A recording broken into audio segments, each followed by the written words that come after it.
नमस्कार, उत्तराखंड लाइव में आपका स्वागत है। मैं हूं आपके साथ कंचन। बढ़ते हैं खबरों की ओर। विधानसभा 2022 के चुनाव संपन्न हो चुके हैं। कई दिग्गजों की किस्मत ईवीएम में कैद होकर रह गई है। वहीं अब चर्चाओं का बाजार गर्म है। इसी कड़ी में हरिद्वार के रानीपुर सीट के बीजेपी विधायक ने चुनाव के दौरान सभी कार्यकर्ताओं के सहयोग और उनके समर्पण को धन्यवाद देते हुए कहा कि सभी लोगों का मैं चुनाव संपन्न होने के बाद धन्यवाद अदा करता हूं कि उनका साथ मुझे निस्वार्थ मिला है। इसके साथ ही मैं उम्मीद करता हूं कि भाजपा की सरकार प्रदेश में बनने जा रही है और रानीपुर की सीट पर मुझे उम्मीद है कि जनता मुझे भारी मतों से विधानसभा में फिर एक बार पहुंचाने जा रही है। इसके साथ ही जो कार्य विकास के रह गए हैं, डबल इंजन की सरकार तेजी से विकास कार्य करेगी और जनता के विश्वास पर खरी उतरेगी।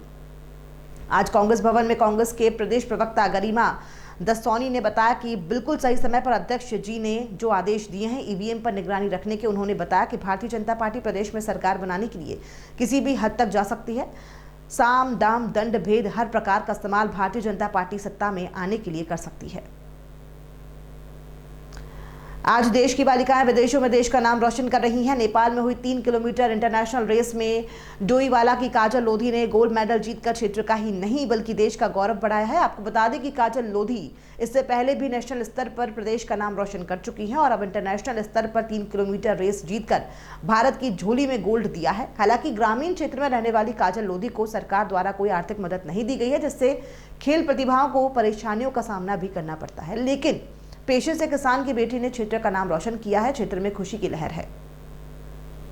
आज भाजपा के प्रदेश कार्यालय में भाजपा प्रदेश प्रवक्ता रविंद्र जुगरान ने बताया कि प्रदेश में पिछले 10 वर्षों से ईवीएम के जरिए ही मतदान किए जा रहे थे। साथ ही में उन्होंने निगरानी करे, पूर्ण रूप से दृष्टिपूर्वक निगरानी करे। साथ ही साथ उन्होंने कांग्रेस पर वार करते हुए भी कहा कि जिस जिस क्षेत्र में कांग्रेस विजय प्राप्त करती है उस क्षेत्र में ईवीएम अच्छा है और जिन क्षेत्रों में विजय नहीं प्राप्त कर पाती है उन क्षेत्रों में ईवीएम पर उंगलियां उठती हैं।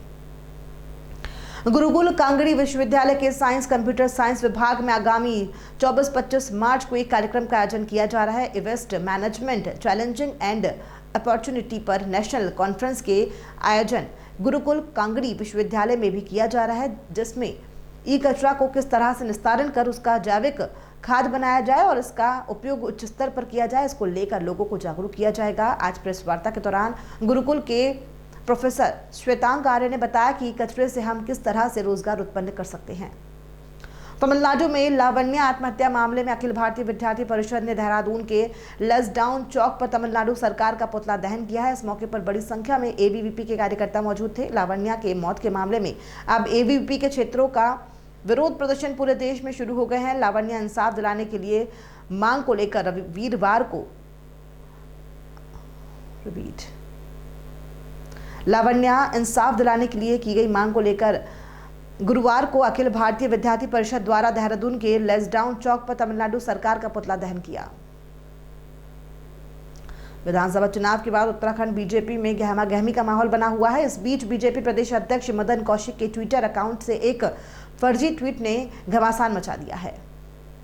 रुड़की सिविल लाइंस कोतवाली पुलिस को सौंपी तहरीर में श्री कृष्ण प्रणामी कल्याण आश्रम के संचालक सागर सिंधु महाराज ने बताया कि वो टोडा एहतमाल में आश्रम में निवास करते हैं और आश्रम की भूमि काफी दूरी में फैली हुई है जो कि रेतीली है। आरोप है कि खनन कर रहे 5 लोगों में से एक युवक चाकू लहराते हुए उनके पास आया और हमला कर दिया, जिसमें वो बाल बाल बच गए हैं और जमीन पर गिर पड़े। आरोप है कि जैसे ही वो जमीन पर गिरे तो खनन माफियाओं ने उनके ऊपर ट्रैक्टर चढ़ाने का प्रयास किया, जिसमें किसी तरह उन्होंने अपनी जान बचाई और वहां से भागने के बाद सूचना पुलिस को दी। वहीं अब पुलिस तहरीर के आधार पर मामले की जांच में जुटी हुई है।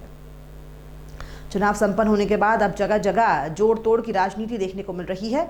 चाहे चाय की टपरी हो, सब्जी की दुकान, नाई की दुकान, शहर के चौराहे, गांव की चौपाल, सब जगह चुनावी समीकरण करते लोग नजर आ रहे हैं। बीजेपी द्वारा 3-3 बार मुख्यमंत्री बदलना उनका सबसे बड़ा दुर्भाग्य रहा और कांग्रेस इस मुद्दे को भुनाने में कामयाब रहे। स्थानीय निवासी और कांग्रेसी नेता मेहरबान खान ने बताया कि महंगाई चरम पर होना भी भाजपा के लिए हार की वजह हो सकती है।